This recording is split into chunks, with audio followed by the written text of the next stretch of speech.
पहलगाम, कश्मीर। अगर पृथ्वी पे कहीं स्वर्ग है तो वो यहीं पे है। और यहाँ की हर एक चीज़ को ऊपर वाले ने बहुत ही तसल्ली से बनाया है। जैसा कि आपने पिछली वीडियो में देखा होगा, हम लगभग 8 बजे रात में पहलगाम पहुँच चुके थे और हमने वहाँ पे बहुत ही खूबसूरत प्रॉपर्टी जिसका नाम है एलडी हट, वहाँ पे स्टे किया। और अगली ही सुबह हमने बैसरन घाटी, जिसे मिनी स्विट्जरलैंड भी कहते हैं, वहाँ पे विजिट किया था।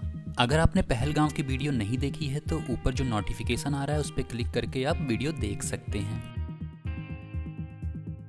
और दोस्तों, आज हम जा रहे हैं श्रीनगर। श्रीनगर पहलगाम से 95 किलोमीटर की दूरी पे स्थित है। श्रीनगर जाने का जो रास्ता है वो हरे भरे जंगल, खूबसूरत झील और घास के मैदानों से घिरा हुआ है। और आज हम आपको लेके चलेंगे उन्हीं खूबसूरत रास्तों से होते हुए श्रीनगर। दोस्तों, इन खूबसूरत वादियों को देखते हुए मन में एक ख्याल आया कि पहलगाम का मतलब क्या है। पहलगाम का मतलब है चरवाहों का गांव, और ये इन्फॉर्मेशन मैंने गूगल से ली।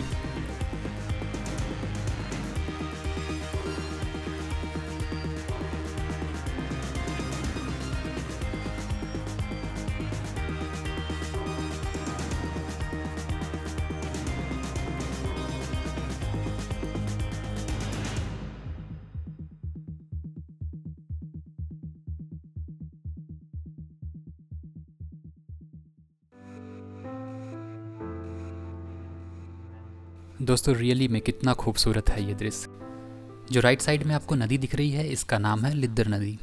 मुझे माफ़ करिएगा अगर मैंने नदी के नाम का उच्चारण गलत किया हो तो। और इस नदी की टोटल लंबाई 73 किलोमीटर ही है।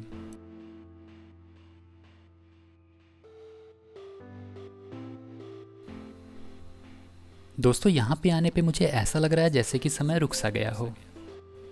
रोड पे कहीं कहीं आपको चिनार के बड़े बड़े पेड़ गुलदस्ते जैसे दिख रहे होंगे। दिल तो यही कर रहा है कि इस मंजर को छोड़ के ना जाएं, लेकिन कुछ चीज़ें अपने हाथ में नहीं होती हैं। जैसा कि शाम होने वाली है और हमें पहुंचना है श्रीनगर, और अभी भी श्रीनगर यहाँ से काफ़ी दूर है।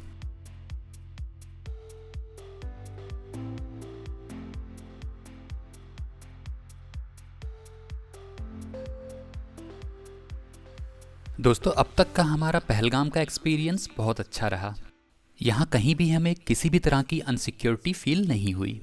और यहाँ पे हमने काफ़ी लोगों से बात की, और मैंने पाया जैसे कि हम उत्सुक हैं उनके बारे में जानने के लिए, वो उत्सुक थे हमारे बारे में जानने के लिए। और इस ट्रिप पे हमने काफ़ी सारे दोस्त भी बनाए। अगर मेरे कश्मीरी भाई बहन इस वीडियो को देख रहे हैं तो उनको तहे दिल से शुक्रिया, और ये वादा करते हैं कि हम दोबारा मिलने आएंगे आप लोगों से।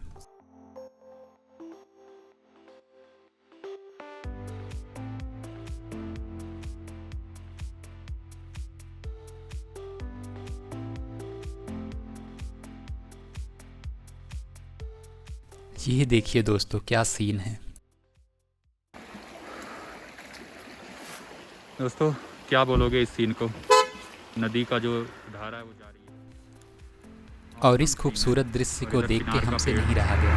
हमने अपनी कार साइड में लगाई और उतर गए फ़ोटो खिंचवाने के लिए।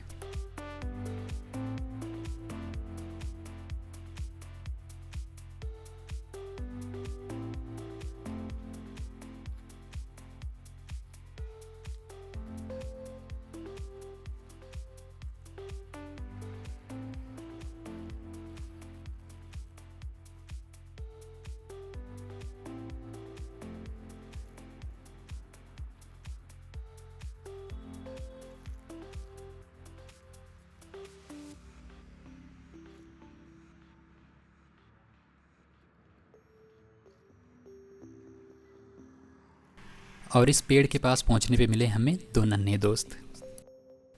जैसा कि यहाँ पे ठंड काफ़ी होती है और ये लोग पत्ते इकट्ठा कर रहे थे उसको जलाने के लिए। इनसे बात करने पे और उनके हंसते चेहरे को देख के जो खुशी मिल रही थी वो मैं अपने शब्दों से बयान नहीं कर सकता।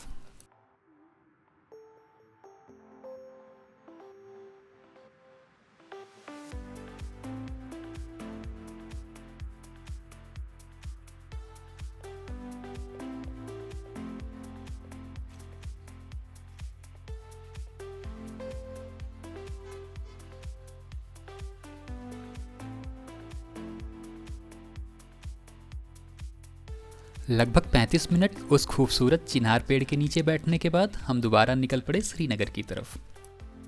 ये लगभग 5:30 से लेकर 6 बजे का टाइम हो रहा था और हम देख रहे थे काफ़ी लोग जो है रोड पे लिफ्ट मांग रहे थे। हमें थोड़ा अजीब सा लगा कि ऐसे कैसे किसी ट्रेन से कोई लिफ्ट ले सकता है। और फिर हमें मिले अंकल आंटी जो कि रास्ते में लिफ्ट मांग रहे थे, तो हमने भी अपनी गाड़ी में उनको बिठा लिया और आगे जाके उनके डेस्टिनेशन पे छोड़ दिया। उन्होंने बताया कि शाम के टाइम पे पब्लिक कन्वेंस कम होते हैं और जिससे कारण लोगों को प्राइवेट गाड़ियों से लिफ्ट लेके एक जगह से दूसरी जगह जाना पड़ता है। ये बात सुन के थोड़ा सा कॉन्फिडेंस आया। तो फिर क्या था, रास्ते में जो भी कश्मीरी भाई बहन हमारे लिफ्ट मांग रहे थे और जिसका भी डेस्टिनेशन हमारे रूट पे पड़ रहा था, हम उनको पिक करके वहाँ पे छोड़ते जा रहे थे। हालांकि हम काफ़ी लेट हो रहे थे, लेकिन एक सुकून मिल रहा था।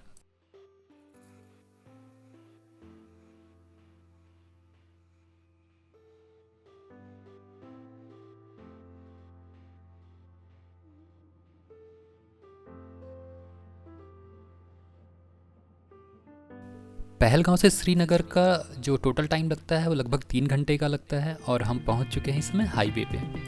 अगर रोड की बात करें तो बहुत ही खूबसूरत रोड है, रोड कंडीशन बहुत ही अच्छी है। अभी तक हमने श्रीनगर में कोई स्टे बुक नहीं किया था और चलते चलते हमें एक अच्छी डील मिली। एक ऐसा होटल जो कि डल लेक के पास में ही था, नाम था होटल ड्यूक। और होटल ड्यूक में जो रूम था वो नीट एंड क्लीन और स्पेसियस था। दोस्तों अभी हम काफ़ी थक चुके थे क्योंकि आज के दिन ही मॉर्निंग में हमने मिनी स्विट्जरलैंड जो कि पहलगांव में है उसका ट्रैक पूरा किया था और फिर शाम को निकल गए थे श्रीनगर। ये रहा डल लेक का रात का सीन। कल सुबह हम आपको दिखाएंगे श्रीनगर और एक्सप्लोर करेंगे नियर बाई प्लेसेस। दोस्तों अगर ये वीडियो आपको अच्छी लगी है तो प्लीज़ लाइक शेयर सब्सक्राइब करना ना भूलें। Thank you so much for watching this video.